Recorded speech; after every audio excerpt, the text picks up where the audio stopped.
99 साल पुराने Islamia inter college पर भ्रष्टाचार के गंभीर आरोप, डीएम से जांच की मांग।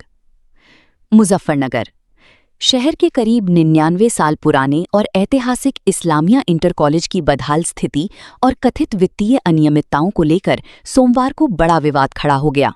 सामाजिक कार्यकर्ता एवं छात्र हितैषी शारिक खान ने कॉलेज प्रबंधन पर गंभीर आरोप लगाते हुए जिलाधिकारी को 5 सूत्रीय ज्ञापन सौंपा और पूरे मामले की उच्च स्तरीय जांच की मांग की। इस मुद्दे को भारतीय किसान मजदूर संयुक्त मोर्चा के राष्ट्रीय अध्यक्ष चौधरी शाह आलम ने भी समर्थन दिया है। रुड़की रोड स्थित एक होटल में आयोजित पत्रकार वार्ता में शारिक खान ने कहा कि कभी जिले की शैक्षणिक पहचान रहा इस्लामिया इंटर कॉलेज आज बदहाली, अव्यवस्था और कथित भ्रष्टाचार का शिकार हो गया है। उनका आरोप है कि विकास कार्यों के नाम पर वर्षों से भारी धनराशि खर्च दिखाई गई, लेकिन कॉलेज परिसर में उसका कोई असर दिखाई नहीं देता। उन्होंने कहा कि आज जब शिक्षा व्यवस्था स्मार्ट क्लास, डिजिटल तकनीक और आधुनिक सुविधाओं की ओर बढ़ रही है, तब इस कॉलेज के हजारों छात्र टूटी बेंचों, जर्जर भवन, टपकती छतों और बदहाल प्रयोगशालाओं में पढ़ाई करने को मजबूर हैं।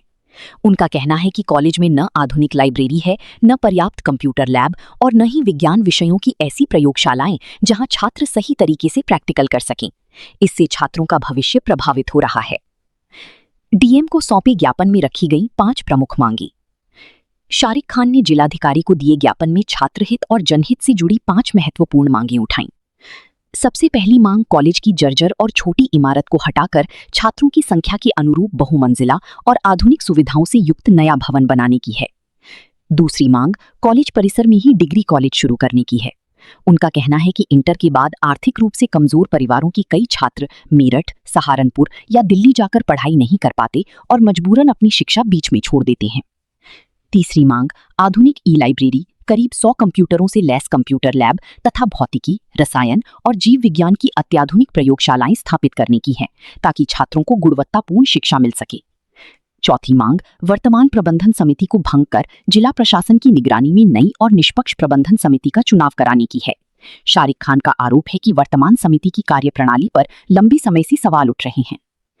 पांचवी और सबसे गंभीर मांग कॉलेज में वर्षों से सरकारी अनुदान, फीस और दान की राशि में कथित गड़बड़ी की एसआईटी या आर्थिक अपराध शाखा से जांच कराने की है।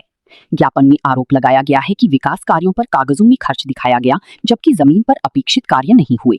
साथ ही दोषियों के खिलाफ सख्त कार्रवाई और अवैध संपत्ति जब्त करने की भी मांग की गई है। लड़ाई किसी व्यक्ति से नहीं, व्यवस्था से है। शारिक खान ने साफ कहा कि उनका उद्देश्य किसी व्यक्ति विशेष को निशाना बनाना नहीं है। उनका कहना है कि उनकी लड़ाई केवल इस बात के लिए है कि गरीब और मध्यम वर्गीय परिवारों के बच्चों को भी वही सुविधाएं मिलें जो निजी स्कूलों में पढ़ने वाले छात्रों को उपलब्ध होती हैं। उन्होंने जिला प्रशासन को 15 दिन का समय देते हुए चेतावनी दी कि यदि इस अवधि में जांच शुरू नहीं हुई और कोई ठोस कार्रवाई नहीं की गई, तो छात्र, अभिभावक और सामाजिक संगठन मिलकर जिलाधिकारी कार्यालय पर बड़ा धरना प्रदर्शन करेंगे। अभिभावकों ने भी जताई नाराजगी। कॉलेज में पढ़ने वाली कई छात्रों के अभिभावकों ने भी नाम प्रकाशित न करने की शर्त पर अपनी नाराजगी जाहिर की। उनका कहना है कि हर साल फीस और विकास शुल्क जमा करने के बावजूद बच्चों को मूलभूत सुविधाएं तक नहीं मिल रही हैं। उनका आरोप है कि पीने के साफ पानी की व्यवस्था नहीं है, शौचालयों की नियमित सफाई नहीं होती, बरसात में छत टपकती है और कंप्यूटर लैब केवल दिखावे तक सीमित है। उन्होंने सवाल उठाया कि आखिर छात्रों से लिया जा रहा विकास शुल्क कहां खर्च हो रहा है। 99 साल पुरानी शैक्षणिक विरासत। गौरतलब है कि इस्लामिया इंटर कॉलेज की स्थापना वर्ष 1927 में हुई थी। ये मुजफ्फरनगर की सबसे पुरानी और प्रतिष्ठित शिक्षण संस्थानों में गिना जाता है। वर्तमान समय में यहाँ 3000 से अधिक छात्र छात्राएं शिक्षा ग्रहण कर रही हैं और इस संस्थान से पढ़कर निकले अनेक विद्यार्थी देश विदेश में विभिन्न क्षेत्रों में अपनी पहचान बना चुके हैं। कॉलेज प्रबंधन का पक्ष नहीं आया सामने। फिलहाल इस पूरे मामले में कॉलेज प्रबंधन समिति की ओर से कोई आधिकारिक प्रतिक्रिया सामने नहीं आई है। वहीं जिला प्रशासन का कहना है कि ज्ञापन प्राप्त हो गया है और नियमानुसार मामले की जांच कराकर आवश्यक कार्रवाई की जाएगी। ऐसे में अब सभी की निगाहें प्रशासन की अगली कार्रवाई पर टिकी हैं। जी, आपका परिचय? मेरा नाम शारिक खान है। क्या मामला है, प्रेस वार्ता किया? सर, आज प्रेस वार्ता की है मुजफ्फरनगर इस्लामिया इंटर कॉलेज को लेकर। Muzaffarnagar Islamia inter college Muslim community का एक लौता स्कूल है जो दिन पे दिन जिसकी हालत बदतर होती जा रही है, जिसमें बच्चों की शिक्षा के साथ खिलवाड़ होता है, तो हम ये चाह रहे हैं कि इस्लामिया इंटर कॉलेज की एक नई बिल्डिंग बने। इस्लामिया इंटर कॉलेज की जो शिक्षा पिछड़ रही है उस शिक्षा पे उसका अच्छे से कार्य हो, और बच्चों के भविष्य को लेकर जो इसकी कमेटी है उस कमेटी को का आज तक कोई चुनाव नहीं हुआ, उस कमेटी को ख़त्म करके दोबारा से उसकी नई कमेटी गठित हो और स्कूल को एक नई तरक्की की तरफ को लेकर चले। क्या कारण है काफी लंबे इसका? समय से ये संस्था बनी हुई है इस्लामिक इंटर कॉलेज, लेकिन बच्चे भी नहीं, वहाँ शिक्षा की तारीख भी सही नहीं दी जा रही, बच्चे भी बहुत कम होते जा रहे हैं सर, जब वहाँ पे कोई सुविधा ही नहीं मिलेगी बच्चों को, क्लासेस अच्छी नहीं मिलेंगी, बिल्डिंग अच्छी नहीं मिलेगी, खेल का मैदान नहीं मिलेगा, कोई क्लास अच्छी नहीं मिलेगी, और ये देखिए आप कोई कंप्यूटर क्लास नहीं मिलेगी, कोई जो बोलते हैं उसको कोई लैब नहीं मिलेगी, तो सब बच्चा कैसे करेगा? आप और हम भी नहीं चाहेंगे कि हमारा बच्चा ऐसे स्कूल में पढ़े, लेकिन ये हमारा दुर्भाग्य है और हम कोशिश कर रहे हैं इस चीज़ को सुधारें। बच्चे इसमें मजबूरी में एडमिशन न लें, शौक से एडमिशन लें, हमारी ये। आप स्कूल में कोई प्रवक्ता है या? मैं एक आम नागरिक हूँ, फिलहाल आम नागरिक के तौर पर मैंने इसकी आवाज़ उठाई है। ये कोई राजनीतिक मुद्दा नहीं है, जो कोई किसी चीज़ का नहीं है, सिर्फ एक बच्चों के भविष्य को लेकर और मुस्लिम कम्युनिटी को लेकर इसकी आवाज़ उठाई है। क्या मानते हैं, क्या कमियां हैं? सर, कमेटी की कमियां हैं सर, जो जिम्मेदार लोग होते हैं उन्हीं से सवाल होता है, और सवाल भी उन्हीं से है कि क्या कमी है जो स्कूल में आज तक खड़ोंजा हट के एक फर्श तक नहीं हो पाया, जो स्कूल में कली चूने से हट के उस पर पुताई भी ठीक से नहीं हो पाई। तो सवाल तो उन्हीं से है, कहाँ जा रहा है इसका फंड? जो किराएदारी, इतनी किराएदारी इसकी आती है, वो किराएदारी कहाँ इस्तेमाल हो रही है? क्या निजी खर्चे के लिए कर रहे हैं, अपने निजी के लिए कर रहे हैं अपने?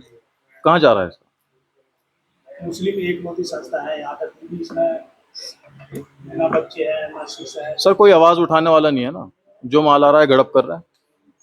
इसमें आवाज़ उठी है, अब देखते हैं, हमें उम्मीद है कि इसमें इस जो कमेटी है वो भी खत्म होगी, नया चुनाव होगा, इसमें नई कमेटी आएगी और इसके स्कूल को नई तरक्की की तरफ को लेकर चलेंगे। लड़ाई लड़ोगे आप?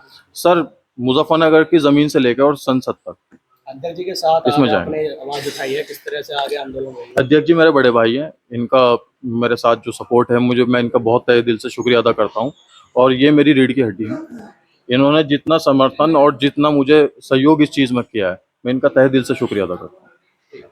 बताओ अध्यक्ष जी। अध्यक्ष जी, आज प्रेस वार्ता की गई है इस्लाम इंटर कॉलेज को लेकर, क्या कुछ मामला है? हमारे भाई शारिक खान ने आज प्रेस कॉन्फ्रेंस करी।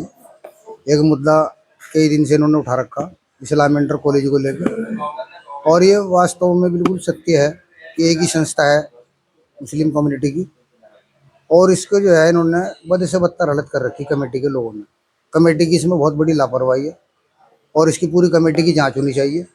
इसमें दर्जनों होटल हैं इसकी भूमि में, और दर्जनों दुकानें बनी हुई हैं, उनकी पगड़ी भी है, उनकी किराए भी हैं, बहुत आमदनी के स्रोत बहुत हैं इस संस्था को, और ये सब कुछ होने के बावजूद भी उसकी हालत जो है सबसे खस्ता हालत है। जनपद मुजफ्फरनगर में सबसे खस्ता हालत का इंटर कॉलेज है। तो इसमें जो है सौंदर्यकरण तो बिल्कुल ये कॉलेज मांग रहा है, बिल्कुल जायज मांगे नहीं। इसका कॉलेज का सौंदर्यकरण भी होना चाहिए ताकि बच्चों का मनोबल बढ़े और बच्चे इसमें ज़्यादा से ज़्यादा एडमिशन जिन लें। कमरों में बैठकर बच्चे पढ़ते हैं उनकी हालत भी जर्जर है पूरी तरह से। वो तो पूरा हमने मीडिया के माध्यम से वीडियो देखी सोशल मीडिया पे, तो बहुत खस्ता हालत है उसकी स्कूल की। और क्या नाम, बिल्कुल सौंदर्यकरण तो 100% इसमें बिल्कुल अनिवार्य हो रहा है कि होना चाहिए। बच्चे भी इसीलिए कम है उसमें कि जब वहाँ पे कोई फैसिलिटी बच्चों के लिए नहीं है, तो वहाँ की कमेटी की ये बड़ी लापरवाही है। इसकी कमेटी की भी जांच होनी चाहिए। माननीय मुख्यमंत्री जी से हमारा अनुरोध है कि इसमें निष्पक्ष एक कमेटी बनाकर जनपद मुजफ्फरनगर को आदेश करें, और इसमें जो है निष्पक्ष इसकी जांच हो, इसकी आमदनी के स्रोत की भी जांच हो, क्या ये कर रहे हैं स्टूडेंट के लिए इसकी भी जांच हो, कितनी फैसिलिटी स्टूडेंट को ये कॉलेज के अंदर दे रहे हैं इसकी भी जांच होनी चाहिए बिल्कुल। और अगर इसमें बहुत जल्द कोई निर्णय सरकार की तरफ से नहीं होता तो भारतीय किसान मजदूर संयुक्त मोर्चा फिर खुल के तन मन धन से शारिक भाई के साथ रहेगा। ये हमारा छोटा भाई है और हम इसमें फिर आंदोलन भी करेंगे और हर तरह का इसमें कार्य करेंगे।